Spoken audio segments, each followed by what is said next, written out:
Então vamos lá. Pode colocar qualquer coisa aqui, porque ainda não tem verificação do login no banco de dados, né? Cadastros, cargo, ele vai abrir o formulário aqui de cargo, e abrindo o formulário de cargo, nós vamos clicar no botão salvar para poder verificar. Você clica no novo, né? Se você clicar no salvar e não tiver nada preenchido, ele cai na validação. Então nós vamos ter que preencher qualquer coisa e clicar em salvar. Ele pode até dar a informação que foi salvo com sucesso, porém, olha lá, ó, ele não está salvando nada, porque nós não fizemos nenhuma petição ao banco de dados para que ele insira dados ainda, beleza? Agora, funcionou a conexão? Funcionou. Por que funcionou? Porque se ela não tivesse funcionado, ele daria erro. Lembrando que nessa instrução em que nós fizemos aqui, ó, o que acontece? Ele só cai no cat, nós mandamos abrir a conexão. Ele só mostra alguma coisa se der erro, beleza?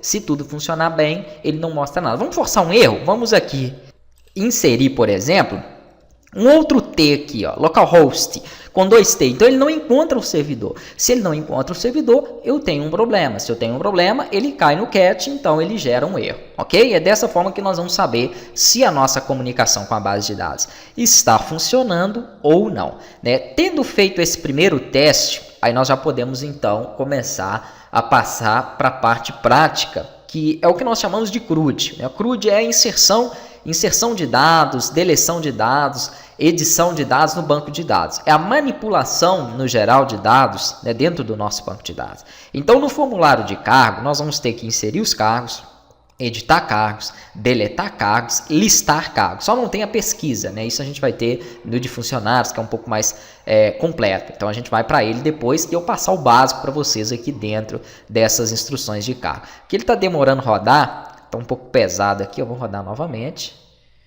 Vamos verificar, pronto.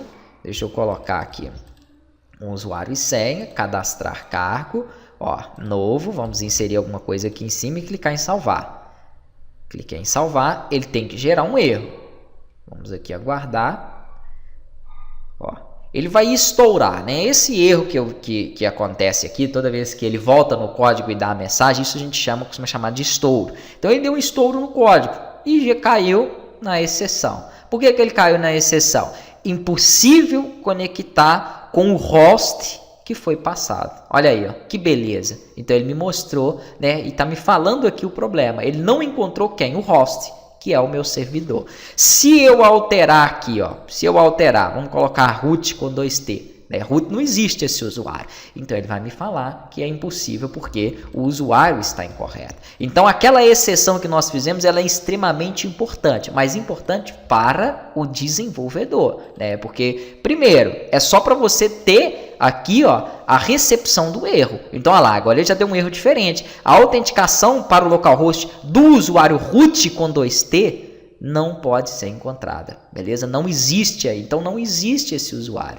Essa exceção, esse é um tratamento não para o seu cliente, para o usuário final, e sim para o desenvolvedor. Então, com base nessas exceções, nesse try-catch, eu sei o que pode estar estourando, o que pode estar dando erro. E é claro, eu vou corrigir isso para que não estoure quando eu concluir a minha aplicação, beleza? Então, o banco de dados aqui, ó, está totalmente configurado, está certo, né? A chamada também da minha classe aqui dentro do botão salvar está funcionando. Tanto que quando eu dei o abrir conexão, ele conseguiu inicializar a minha conexão ali, né? Então, eu já fiz a chamada dela. Só quero organizar um pouquinho mais isso. Então, eu vou colocar aqui um comentário, vou colocar o seguinte, programando o botão salvar.